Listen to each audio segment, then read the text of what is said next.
ಅದು ಪ್ರಾಣ ಅಥವಾ ಆತ್ಮ ಇಲ್ಲಂದ್ರೆ ಶರೀರ ಏನಾದ್ರು ಕೆಲ್ಸಕ್ಕೆ ಬರ್ತದೇನ್ರಿ?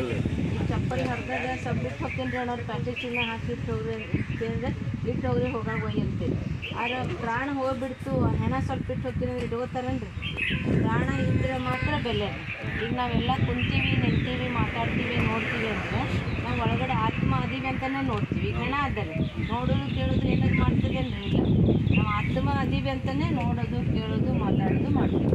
ಪರಮಾತ್ಮ ಹೇಳ್ತಾನೆ, ಮಕ್ಕಳೇ ನಿಮ್ಮನ್ನೇ ನೀವು ಆತ್ಮ ಅಂತ ತಿಳ್ಕೊಡ್ರಿ, ನಿಮ್ಮ ತಂದೆ ನಾನು ಪರಮಾತ್ಮ. ಪರಮಾತ್ಮ ಅಂದ್ರೆ ಶಿವಲಿಂಗ ಇಟ್ಟಿವಲ್ರಿ ಮೇಲೆ ಗುಂಡಂದದಲ್ಲ, ಇದು ಪರಮಾತ್ಮ ಕೈ ಕಾಲು ಕಣ್ಣು ಇಲ್ಲ. ಪರಮಾತ್ಮ ನಿರಾಕಾರ ಜ್ಯೋತಿ ಸ್ವರೂಪ.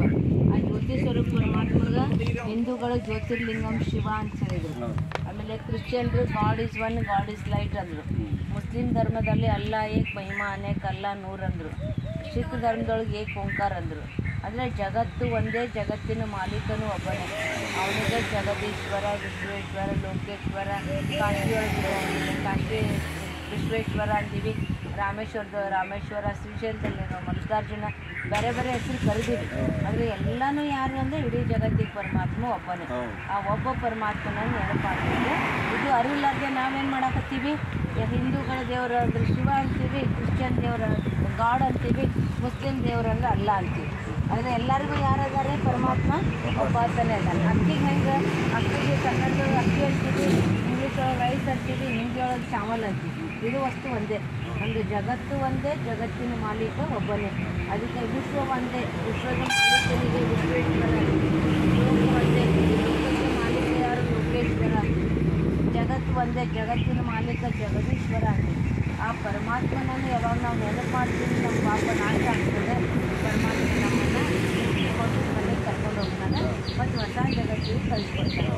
ಇದೇ ಭೂಮಿ ಮೇಲೆ ಒಂದು ಧರ್ಮ, ಒಂದು ರಾಜ್ಯ, ಒಂದು ಭಾಷೆ ಇತ್ತು, ಸುಖ ಶಾಂತಿ ಇತ್ತು.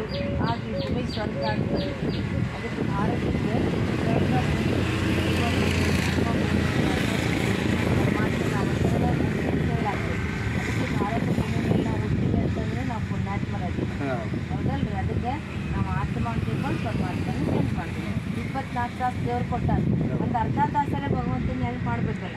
ಎಲ್ಲ ಕೊಟ್ಟಾನ, ಉಣಾಕ್ ಕೊಟ್ಟಾನ, ಓಡಾಕ್ ಕೊಟ್ಟಾನ, ನೀರಾಕ್ ಕೊಟ್ಟಾನ, ಎಲ್ಲರಿಗೂ ಎಲ್ಲ ಕೊಟ್ಟಾನಂದ್ರೆ ಅವ್ನು ಕೊಟ್ಟವನಿಗೆ ಒಂದು ಅರ್ಧ ತಾಸು ನೆನಪು ಮಾಡಿದ್ದೀವಿ ಅಂದರೆ ನಮ್ಮದು ಜೀವನ ಸಾರ್ಥಕ ಆಗ್ತದೆ.